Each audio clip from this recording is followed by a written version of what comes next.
Hey, what's going on, guys? I'm Mrs. here. Today we are back with V again, the date format. Haha. But today we are bringing you something the West has never seen, and honestly, neither has the East, because this card is just so not very relevant. But it's a good niche deck in my opinion. It's actually really fun, and we are bringing a budget version to you. It is for the TurnAbout. So, as you can probably guess, I could not afford this deck. So today we have Faye the Fourth. Hello. So this is Faye's deck. So what is the TurnAbout? The TurnAbout comes from that really funny manga where they budget liberators and they basically gave us a new Overlord for no apparent reason. It was a PR exclusive only for Japan, but it's coming to the English version now. So I was like, okay, let's finally cover it on the channel. So as normal, like and subscribe, the usual crap, and yep, we're back to V. Hooray! Let's start off with the great trees. We have 4 TurnAbout and 4 base deal. So let's break it down. So what does the TurnAbout do? See, so TurnAbout only has one skill. So it's at the end of the battle he attacked, counterblast 1, stand all of your cards with Overlord in their card name in your front row, and this unit gains drive -1.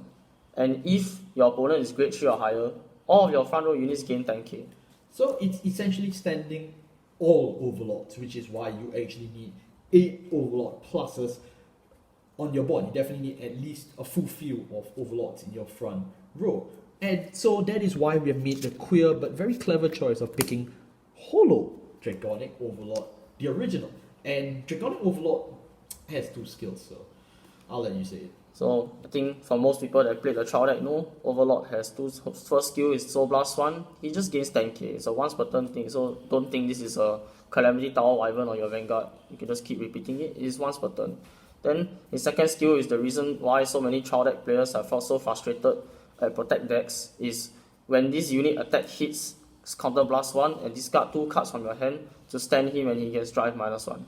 In extreme retrospect, this is literally the same skill as the Overlord. What a great format we play in. What a great format we play in. Oh yeah, I forgot to mention, TurnAbout, he also has the discard 2 cost when he restands, but if you think about it, instead of him not only being behind on attack or on hit skill, and also he only restands 1 unit, this time with TurnAbout, you restand 3 units. And the reason why we have picked Dragonic Overlord, the original, as our choice of supporting Dragonic Overlord is that Dragonic Overlord Soul Blast 1 skill to gain 10k is a rearguard skill as well, which means you can actually generate higher numbers with this as a rearguard. This is effectively the strongest Overlord we have as a rearguard beater. I mean, there's some argument to be made for playing the Great because Neo Flame also gives 5k to even your rearguard the Great. So even if you want to, that's also an option if you feel like playing Neo Flame. But to be honest, why are you playing Neo Flame in a non-the Great deck? So yeah. The other argument is obviously for DOTX, since DOTX has the Searcher in the form of Igni Road, but DOTX is a horrible rearguard, so that's mainly why he's not here. Plus, I mean you could, but honestly it's just a horrible... If you're going all the way to play DOTX, you might as well just play the full combo. Yeah, exactly. So yes. TurnAbout really has that niche little edge that it's also a semi-budget deck, so yes. Yeah, it's pretty good. Moving on to our great tools, we have 4 copies of Full Armored Dragon Buster. Card we haven't seen in a very long time. Yes, 4 copies of Break Breath Dragon, and 1 copy of Burnrise Dragon. The Omega powerhouse himself. Okay, so let's break it down. Let's start with Full Armored Dragon Buster. Okay, so this card, if you remember from the Great's debut set, Light of Salvation, Logic of Destruction, yes, I'm very proud that I remember the name. His skill is, when placed, he has a first skill, but honestly, he doesn't really pop out that much. If your opponent has no rear guards, he gains his continuous 3k. So that means he's 13k on the bank. He's a 13k rear guard as well as a 13k vanguard. So let's say if you went first, and your opponent rides up to grade 2 and he doesn't call anything, no matter what, he's always a trigger to pass against you. So that's one thing you can take into consideration. Your opponent can take into consideration to pressure your opponent to call units, which is where the rest of our deck may also come in handy. But his second skill is the reason why we play him. When placed, Soul Blast 2, retire one of your opponent's rear guards, and you may search the top 7 cards of your deck for an Overlord. So either him or him. and add it to your hand. You do not need to discard any card for this cost. But the only drawback will obviously be the fact that it's Soul Blast 2, which is in not only direct competition with Dragonic Overlord, but it is still naturally heavy. So. And remember that the only one of the only soul charges in all of Kagero is tied to Blade Master, so we can't take that. Yeah, so generally speaking, it's the skill that you don't use all the time unless you are pretty certain that you want that snipe and you want that search. But if not, it's still pretty neat by itself. Yes. Moving on, we have let's start with Burn Rise, since Burn Rise is definitely the weird elephant in the room. So Burn Rise Dragon's skill is very simple.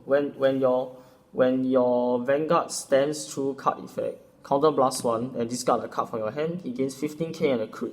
So, as you're playing Overlord deck, you're going to restand sometime during the battle phase. So he automatically will become a 25k 2 crit beater on the front row. But the only reason why we're running 1 is, as you know, because the TurnAbout skill requires you is best off you have Overlord units in the front row. So there really is no space for Burn Rise unless by some stroke of luck you do not have any Overlords in your hand, and then you're kind of screwed. So he's your backup last resort, or your backup last resort unit if you feel like you want to add some pressure to your front row without having any Overlords in your hand. Or if you just never get it. Yes, of course. So, yeah. Moving on to Break Breath Dragon. Break Breath Dragon has 2 skills. When it's rolled upon, choose one of your opponent's rear guards and retire it. If you could not retire a unit, you draw a card. So it's a pretty neat filter, it's a free draw or free sack. It's not something to be scoffed at. The second skill is at the end of your turn, if an opponent's rear guard was retired during this turn, kill itself and draw. So this matters for 2 great reasons. Firstly is the fact that it refunds itself. So you called something, let's assume you sack something, which this deck does have plenty of sacking, so you don't have to worry about that. So it sacks itself and it draws.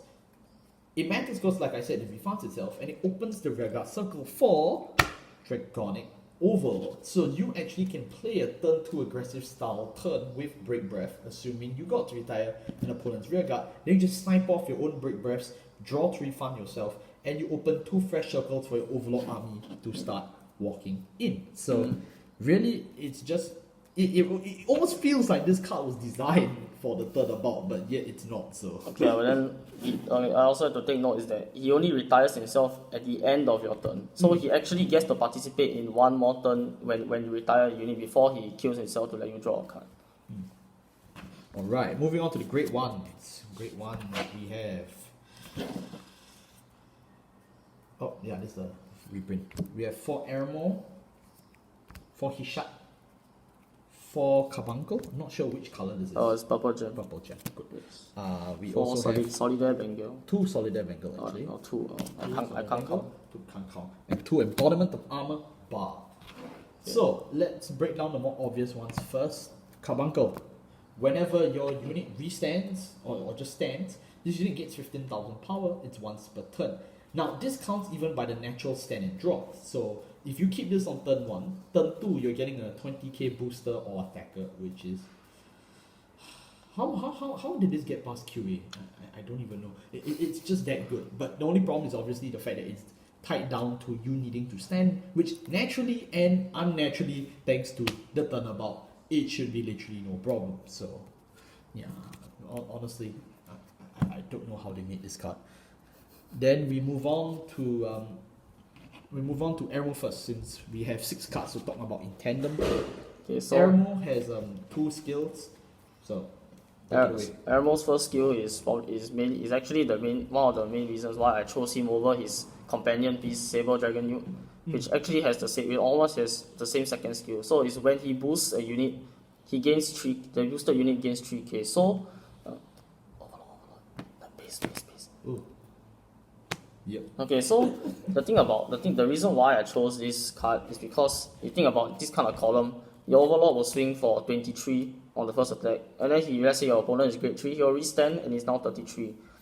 If you just caught a normal 8k booster, this will only be a 41k column, so it's only a 30k guard. If your opponent decides to play crit sentinels, this shouldn't be very hard for him to guard. But Aramor was just nice. So just nice, he will make this a 44k column, which is probably a 35k guard for your opponent, which is incredibly hard for him to handle, especially since he's already had to endure two Vanguard attacks at this point. So his hand is already most likely very low, and if you manage to get a force 2 marker on this rearguard circle, that's even worse for your opponent. So generally, Emerald is just something to help you with magic numbers, but Emerald's second skill is a utility style skill. The second skill is whenever your opponent's rearguard is retired, you kill itself as well, you draw and counter charge. So it refunds itself in the quick 1-for-1 cycle, and you get a counter charge. So that helps considering you do pay quite some counter blasts, although not as heavy as you would think. And the amount of retire that this deck does is for Overlord deck is actually surprisingly high, so you don't have to worry about needing to fulfill some like special condition just to get the skill off. Speaking of cards that retire, let's move on to Hishat and Bar. So let's start with Hishat first. So Hishat's first skill is when he's placed on the rearguard circle, you counterblast 1, soul blast 1, you draw a card, and you retire one of your opponent's back row rearguards. So it is back row only, so please don't try to snipe Percival in the front row, thinking that you suddenly won the game. So yes, only remember it's back row, but also it gives you a free draw, and if you combine it with Aramo and stuff like Break Breath Dragon, that one draw can equal to almost 3 draws at the end of the turn. Which is really good considering this deck plays a little cycle engine with all of the cards that involve retire and drawing. Yes. Then we move on to his on-right skill. Yes. His on-right skill is the reason why this deck, you may realize that this deck doesn't need Lava Flow Dragon, because when he is on, it's an on-right skill because yes, it's a Dawnless Strike support, break right. Yes, I understand the reference. So it's when rolled upon, you look at the top 5 cards of your deck, you put a grade 3 of among them into your hand and you shuffle your deck. You do not need to discard a card for this cost. This automatically makes this a must-have for a deck that relies on so many specific grade 3s that we need to fulfill our combo, and is a must-have for this deck, I will say, as your first ride target, almost every time. Or even if you can't ride it, it still has some form of utility, especially when you have a card that shares almost the same skill. It's Embodiment of Armor Bar. Bar shares mainly the same skill as the first skill of Hishat as a rearguard, but there's some nuances. Firstly, it can strike any rearguard that is grade 2 or lower. And secondly, it gets 5k. So yes. it's not it has to be the same column as the same column Bar, but it's still not that bad. Bar is just tacked in at 2 for the extra retire, and it's still pretty neat because you do require cards to retire to activate your engine for stuff like Break Breath, for stuff like Hishat, for stuff like Aramo. So just having 2 extra cards to retire, it does help.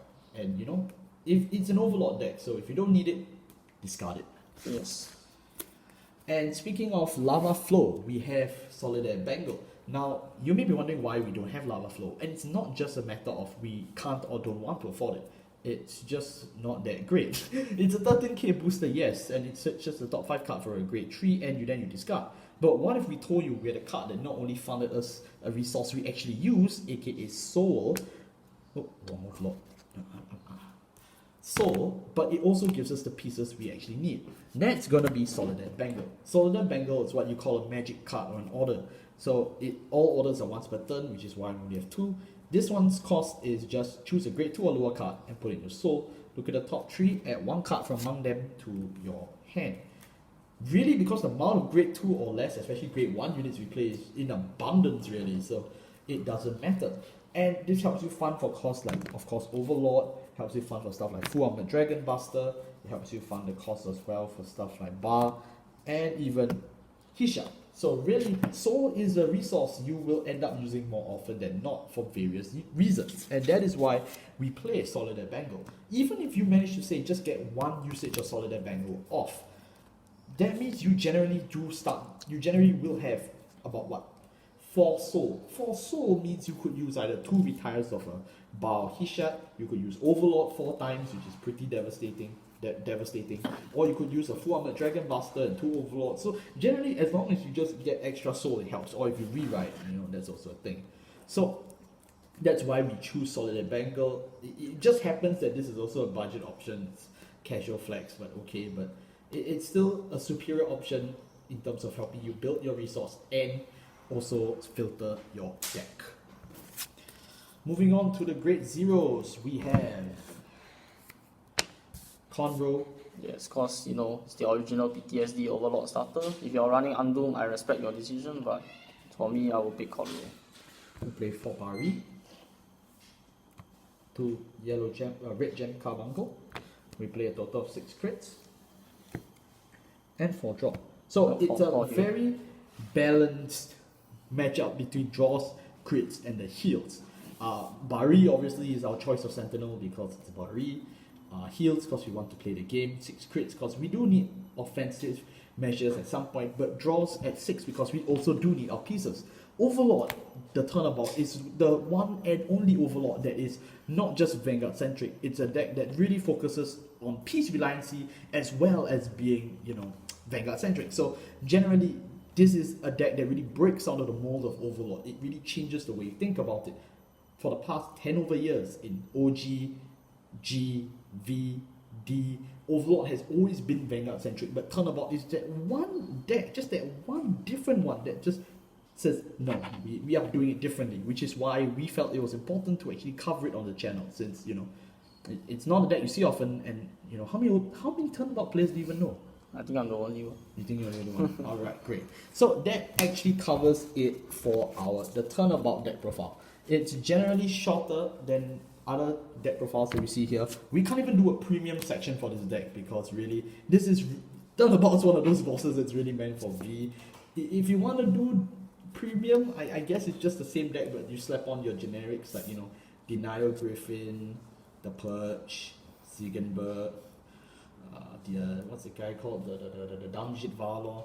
But I think beyond that, really, this is a fun deck. It happens to be quite cheap as well, strangely.